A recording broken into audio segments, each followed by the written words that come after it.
Good evening, everyone. My name is Jamie Besants. I'm the Visitor Engagement Coordinator at Soldiers Memorial Military Museum. Thanks for attending No Refuge tonight. So before we get started, I've got a few logistical things I need to get out of the way. First of all, basically all of our programming is still virtual, but Soldiers Memorial and the Missouri History Museum are open Wednesdays through Sundays, 10 a.m. to 5 p.m. if you'd like to drop by. This will be about a 30-minute presentation followed by 10 to 15 minutes for Q&A. If you have a question, please use the Q&A box in your Zoom toolbar. That's going to be where I'm checking for questions. So if you put them in the chat or anything, I probably won't be able to find them. Today's presentation is being recorded, and after a few days, it'll be posted to Missouri Historical Society's YouTube page if you'd like to find it there. When the presentation ends, your browser should automatically open a brief survey. If you'd be willing to fill that out, we always appreciate the feedback. And once our speaker gets going, I'm just going to post a few links in the chat if you would like to sign up for our newsletter or join our membership, and then also the link for the YouTube channel. And speaking of joining the membership, I need to thank the members of the Missouri Historical Society for their support. It lets us put on programs like this one. So with that, I'd like to introduce tonight's speaker. His name is Brendan Hamilton. He's an associate editor for a website about Irish Americans in the American Civil War. He's also the author of Jerusalem Plank Road, which is a book of Civil War-inspired poetry. And he's going to be telling us tonight about some boys who were recruited out of the St. Louis House of Refuge during the Civil War. So take it away, Brendan. All right, thank you so much, Jamie, for the great intro, and thank you for the opportunity. Just to get it out of the way, full disclosure, I've never done a webinar before. I'm really excited to be doing this with you all. If I miss anything, if there's anything obvious that you have questions about, please feel free to ask in the Q&A as well.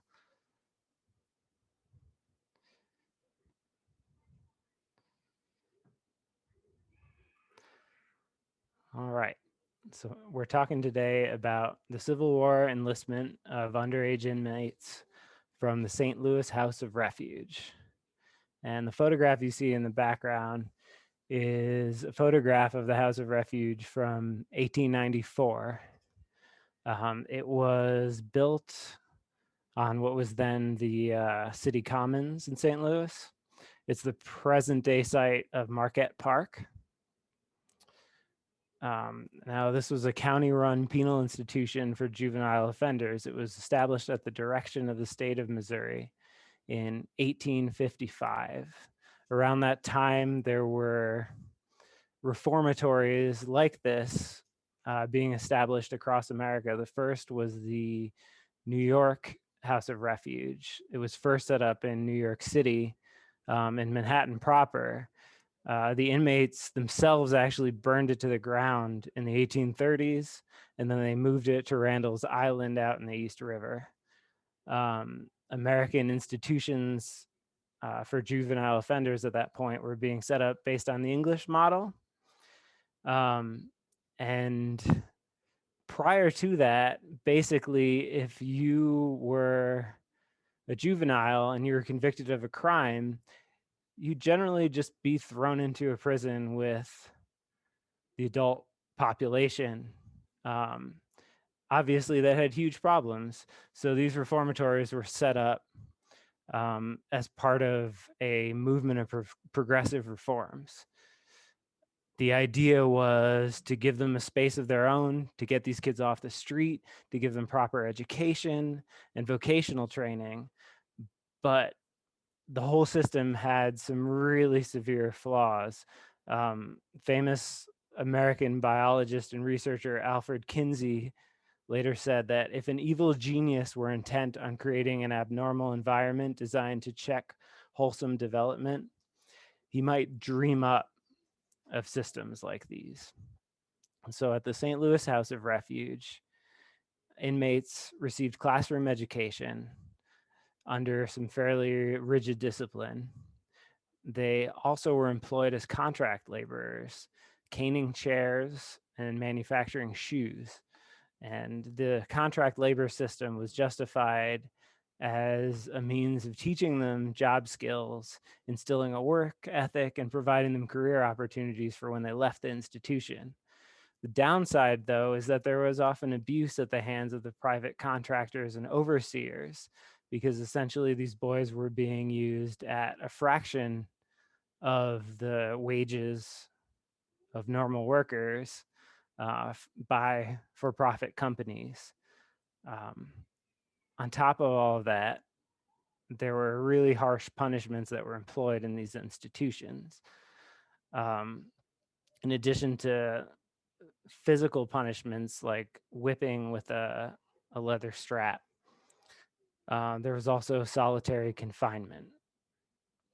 An 1872 grand jury investigation laid bare the system of punishments that was employed by the St. Louis House of Refuge's staff upon its boys. There were numerous, quote, coarsely dressed and barefoot inmates who testified to being routinely whipped and beaten during their time there. Several even stripped off their clothes to display their scars and their bruises for the grand jury to behold firsthand.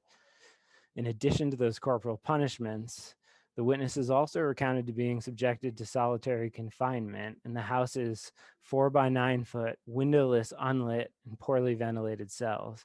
Now just imagine being a child in those conditions and you're put essentially in a closet and the door is closed.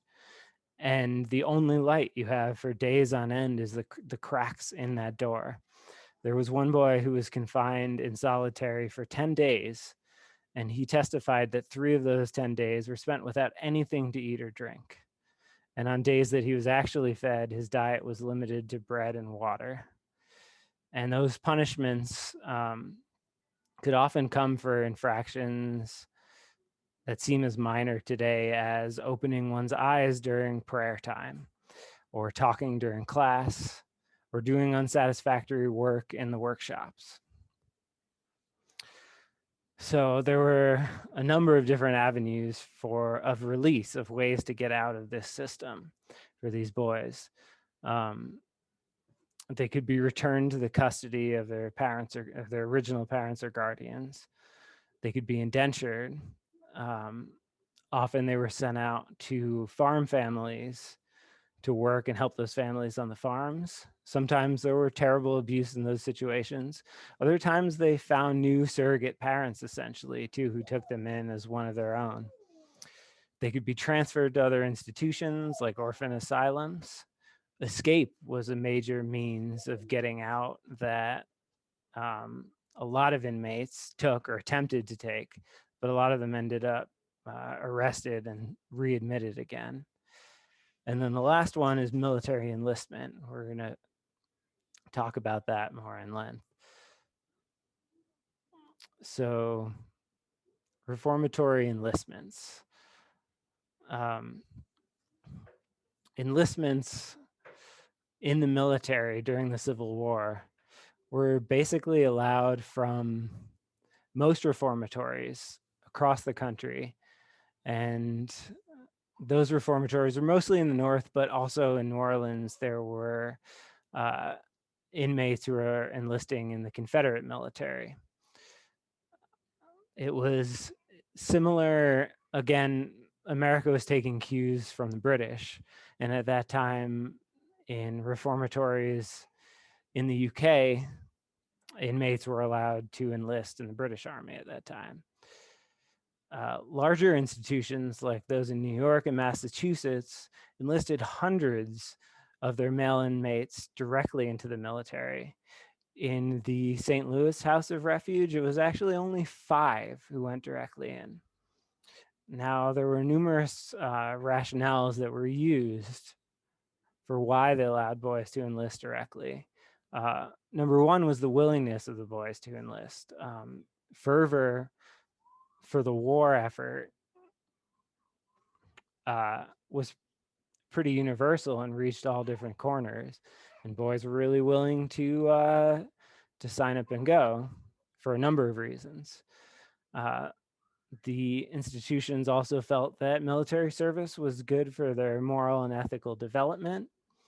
They felt that it gave boys a chance to give back to the society that was trying to lift them up. Another issue is recidivism. A lot of the older boys just kept coming back into the system.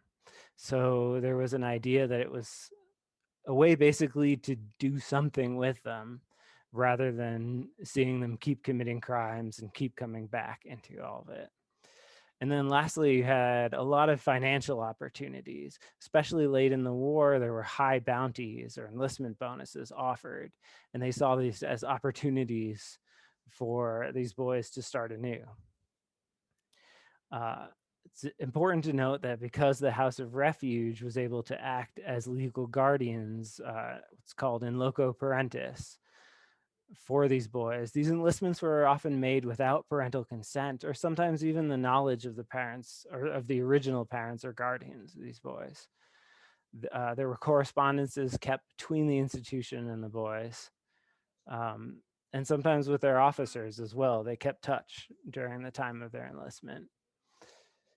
I should also note that I've found so far that there were fairly high desertion rates. And by high, I mean, in the New York House of Refuge, for example, the desertion rate was about 20%. And that compares with about a 10% desertion rate statewide for New York. So it's about twice the average. That said, most of the boys served without deserting. And the institutions themselves boasted that, and the officers who enlisted these boys boasted that they were some of their bravest soldiers. So here's an example of the Journal of Commitments that the House of Refuge kept. There's a lot of fascinating information in these. It gives the cause of commitment, and you can see that it's not always crimes being committed. Often they're children who are abandoned, children who are vagrant, who are living out on the streets, who are impoverished. But you also see larceny as a cause there. And the second page here gives an idea of where they were released. You can see there are instances of escape.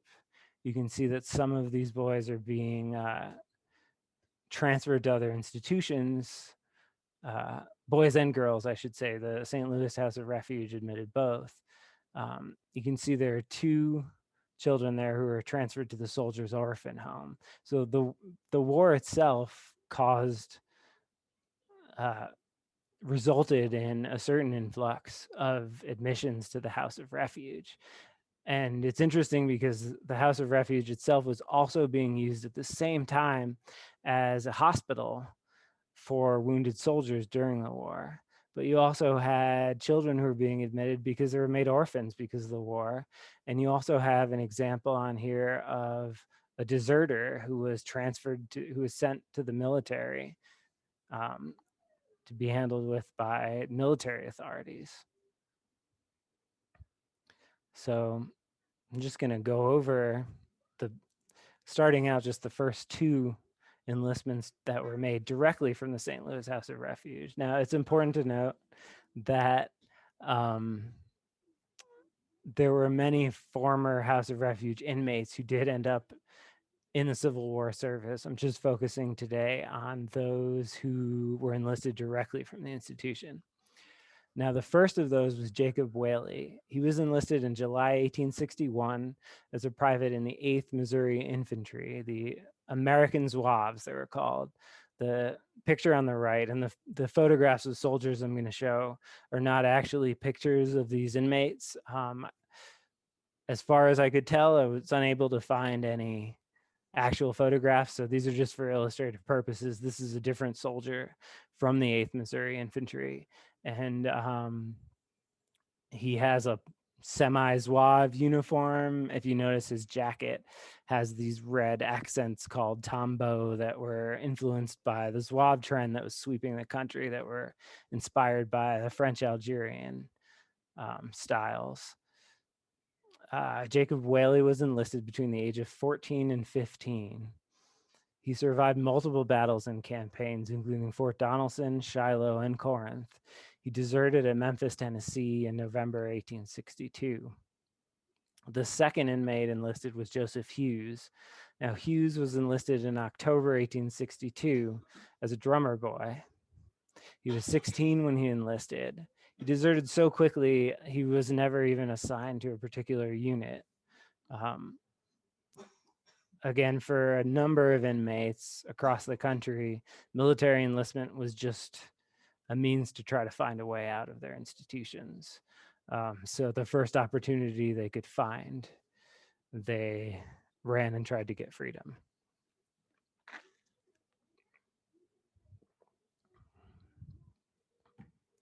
Now, Patrick Dugan was the third enlistment from the St. Louis House of Refuge. He was a native of the County Tipperary in Ireland. He was first committed in September 1863 and convicted in a criminal court on charges of burglary and larceny when he was 16 years old. He was released the following January to enlist in the 27th Missouri Infantry. His enlistment record actually gives his age as 15. It could be that he wasn't entirely clear on what his age was. For a lot of Irish immigrants, they didn't necessarily know their exact date of birth. The document you see on the bottom left there is the consent form for any enlistees who were under 21. And to be a private, technically speaking, you had to be 18 and older. So between the age of 18 and 20, you had to have a consent form from your parent or guardian. Now, in this case, the acting guardian was former St. Louis Mayor John Howe, who was also the president at that time of the St. Louis House of Refuge. I found it pretty staggering to see this document spelled out like that, because they're not even pretending that he's 18 years old. It says right there that he's 15, and there's the president of the House of Refuge signing off as his guardian. And I want to show you, this next is a composite. These are from 2 different pages of the 1860 US Census. And if you look around the middle of the page, you'll see John and Nora Dugan and their family. So John Howe is acting as Patrick Dugan's guardian, but Patrick had a mother and father. His father was a poor laborer, and if you look at the value of his personal estate in that column there where it says 5, that's $5. That's the value of his entire personal estate, his personal belongings. It totals to about roughly $160 in today's money. So this was a very poor family that he was coming from. At the bottom, you'll see John Howe, the president of the House of Refuge, and his family. He was at the time a dealer in hides and leather as his career. And you can see his real estate value, $295,000, his personal estate, $882,000. So basically tens of millions of dollars in today's money. But it's interesting to note also, if you'll see his oldest son there, James F. Howe. James F. Howe was a captain in the 27th Missouri Infantry. He was the enlisting officer who enlisted Patrick Dugan. So John Howe acted as Patrick Dugan's guardian to enlist him in his own son's regiment to help him swell the ranks. The next enlistee here was Patrick O'Brien. Patrick O'Brien was a native of Ireland. The records don't indicate exactly where. He had a long history with the House of Refuge. He was committed by his own sister in 1859 at the age of 12 for incorrigibility. And then he was released after 18 months at the house. He was returned again in 1861 for larceny and released again after 1 year. He was back 6 months later for larceny again in May 1863. O'Brien was released alongside Patrick Dugan in January 1864 to enlist in the 27th Missouri Infantry. At the time, he was between 16 and 17 years old, based on the House's records. His enlistment age claimed that he was 18, however. There's no evidence that O'Brien's enlistment was questioned. And actually, to go back to Patrick Dugan, it's important to note that Dugan was actually released on a disability discharge. Even though he was accepted into the military initially, subsequent officers at the recruitment depot at Benton Barracks in St. Louis, where he was stationed awaiting transfer, noticed how young he was, and they sort of called it out and wrote a letter to the acting assistant provost marshal and said that he was too young to serve. And it was finally Major General William S. Rosecrans, who was then commanding the Department of Missouri, who allowed him to be discharged. He said that with proper care and examination, the boy's eligibility might have been discovered, and it would have precluded his earlier acceptance into the Army. So Dugan didn't make it through the system to see actual active service in military campaigns. O'Brien, however, made it through. He slipped through the cracks, and he served through the Atlanta campaign, Sherman's March to the Sea, the Carolinas campaign, and he marched in the Grand Review of the Armies at Washington, D.C. in May 1865. James W. Bates is another enlistee who seems to have made it through unquestioned. He was a native of Missouri. He was committed in 1862 for larceny, was released after 1 year, probably as an indentured servant, but he only made it 10 days in that indenturement before he was sent back to the House of Refuge. He was then released in February 1864 to enlist in the 66th Illinois Infantry. This was a really unique regiment that was known as Burge's Western Sharpshooters. They were the brainchild initially of John C. Fremont, who saw a unit of rough and rowdy Westerners, and they were equipped with initially sharpshooter, private-made sharpshooter rifles. They wore squirrel tails on their hats. They were designed to be an elite unit. You had to pass an exam of marksmanship in order to be eligible. By the time of Bates' enlistment, many of the members were upgrading to 16-shot Henry repeating rifles. They were using their own money to finance that. It's quite possible that Bates may have used his own bounty money.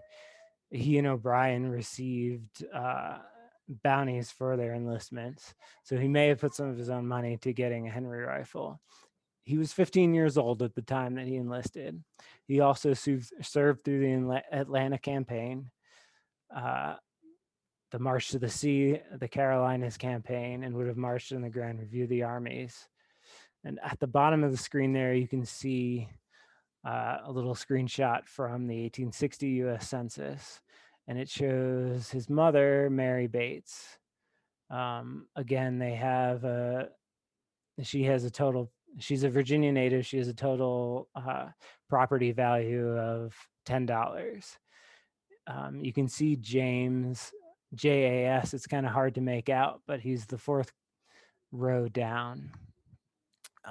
His oldest brother, William, was working as a laborer and probably supporting the family. His father was possibly dead. He was not present in the family. So for James, enlisting in the military and getting that enlistment bounty may have been very helpful to help support his family as well, just as his older brother was doing.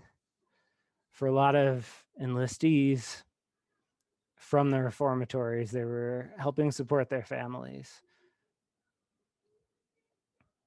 Oh, there we go.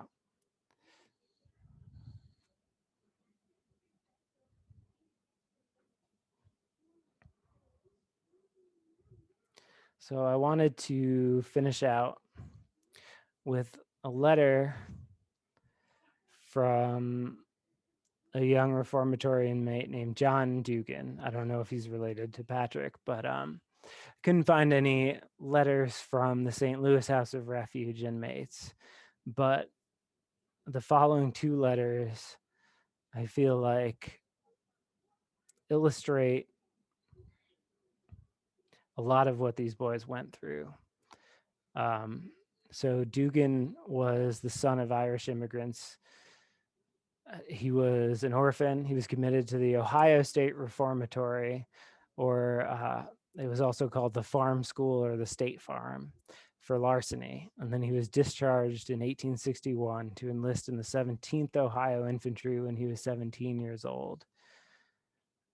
So these letters give a good example of reformatory recruits' motivations, and also the sort of paternal attachment they had to the officers of their institutions and the sense of fraternity they shared with the other inmates there.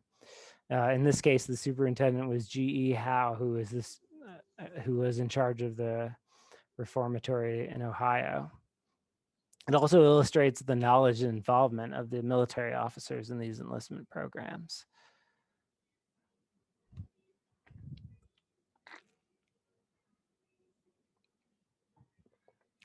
London, Kentucky, November 4th, 1861. Now, this is from John Dugan to Superintendent G.E. Howe. My dear friend, I take my pen in hand to drop you a few lines to let you know how I'm getting along. I have been very well all along till lately.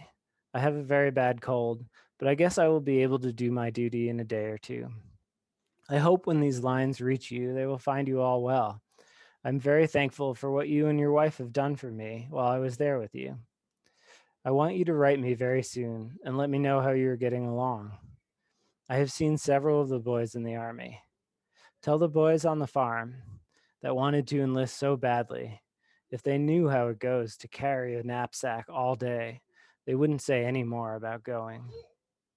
We had a small fight at Camp Wildcat. I must bring my letter to a close for this time. I'm so anxious to hear from you and all the boys that I want you to write very soon. Give my best respects to all, if you please. I remain yours, John Dugan. Now, the next letter comes from his commanding officer, Captain J.W. Stinchcomb, the 17th Ohio.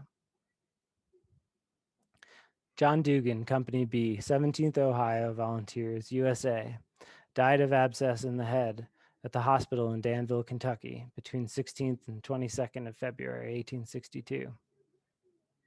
I found John on the state farm in August last. He was a member of my company, and I can truly say I never saw a soldier do his duty more willingly and cheerfully.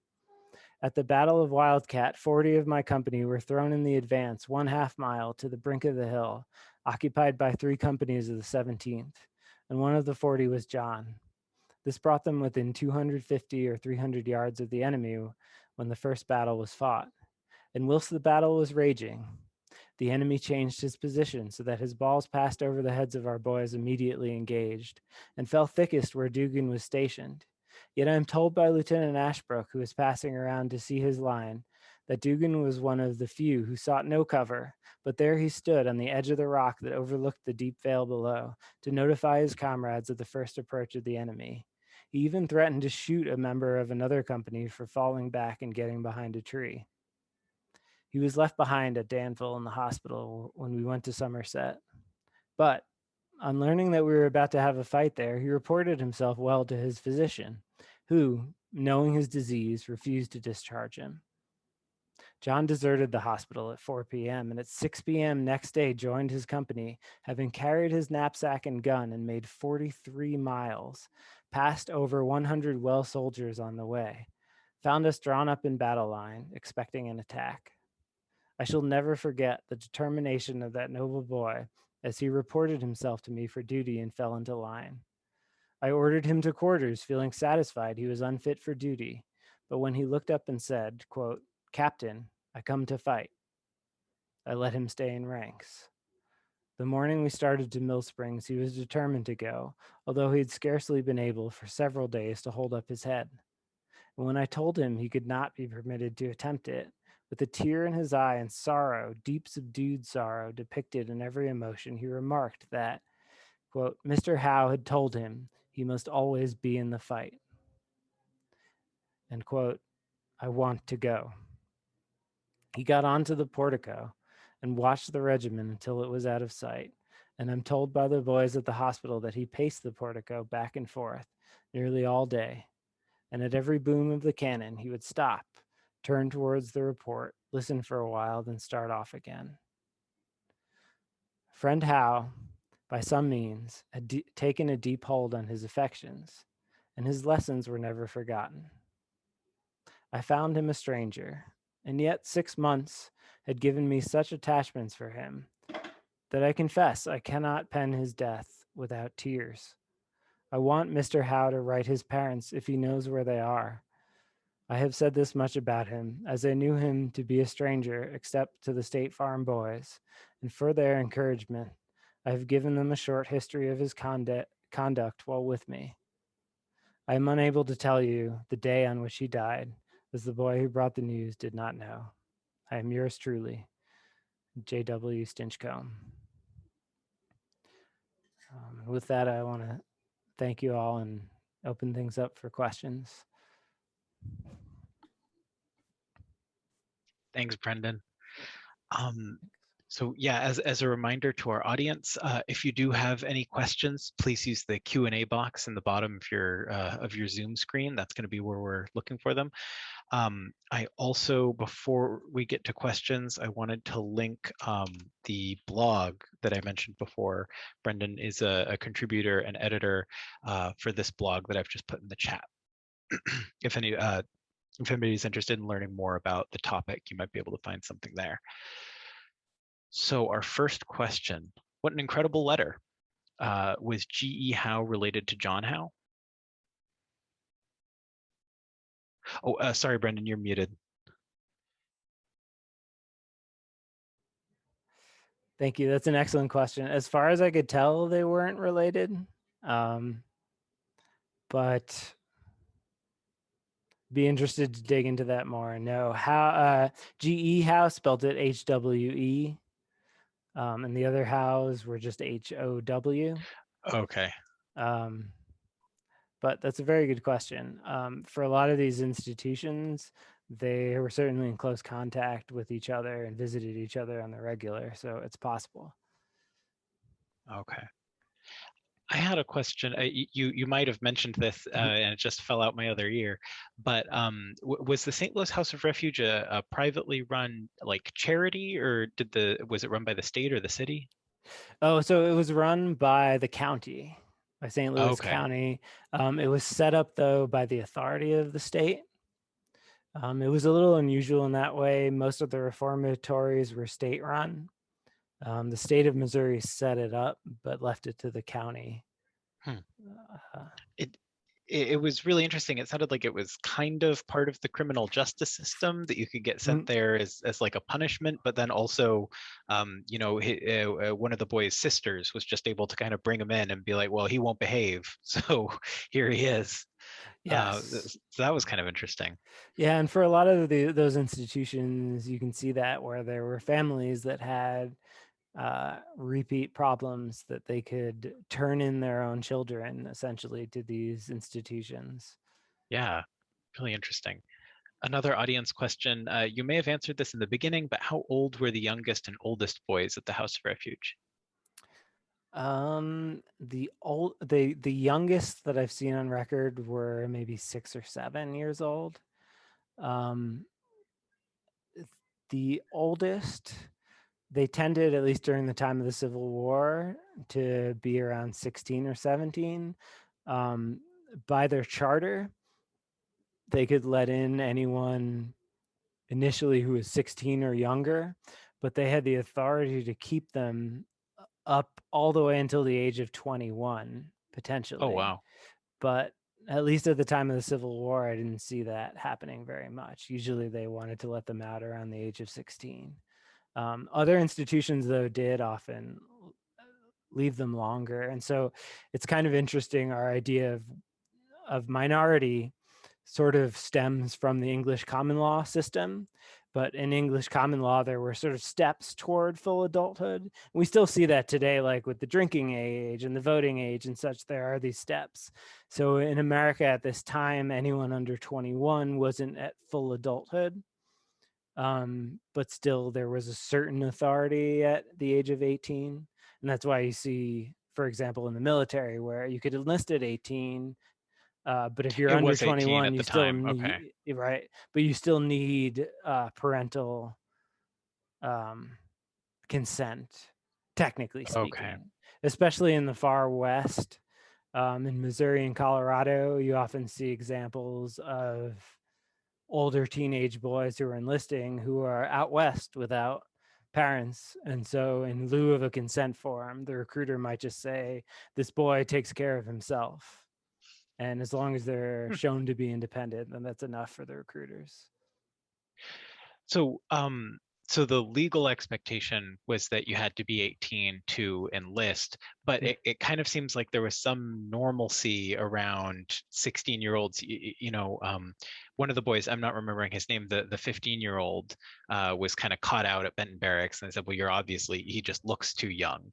Yeah, But it seemed like a lot of people were perfectly willing to help to let 16-year-olds serve. Is that accurate? absolutely. I think it, I don't want to generalize too much because it varies depending on the officers and the area that they were brought in from. But it seems like underage enlistment was fairly widespread. I mean, on the one hand, it was easy to do in that you didn't necessarily have the record system that we have. They couldn't just present an ID, right? Right. They'd go before an inspecting surgeon, and if they looked like they were fit enough to serve, they would say, all right, you're in. And obviously, there were recruitment quotas that they were trying to work to fulfill.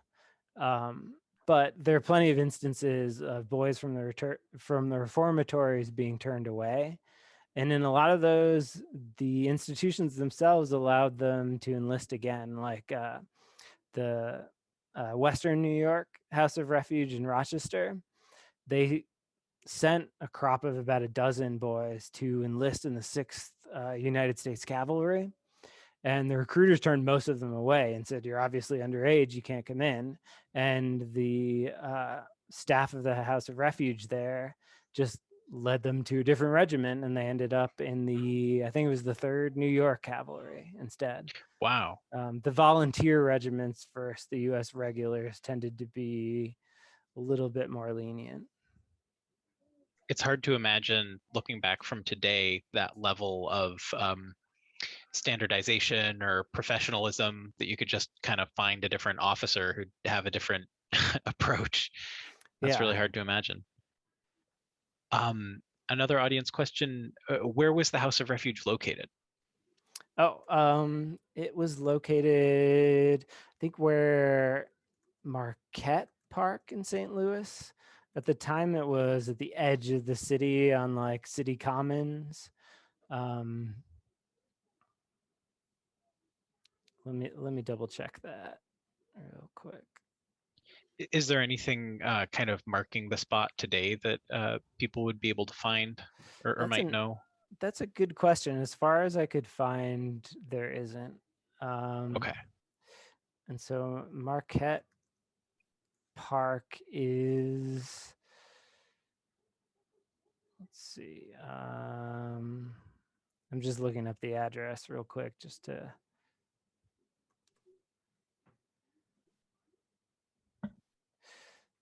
Osage Street and between Minnesota and Louisiana Avenue. Okay. I'm not There's very familiar there's a with public my park. geography, but maybe that'll mean something to someone in Oh, the that's okay. audience.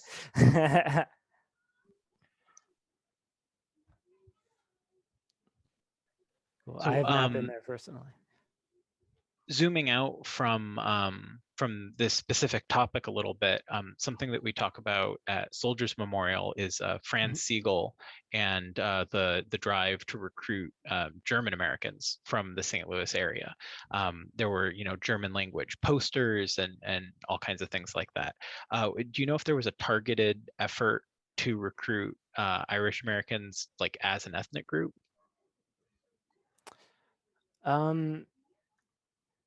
Within the Reformatory, you're saying?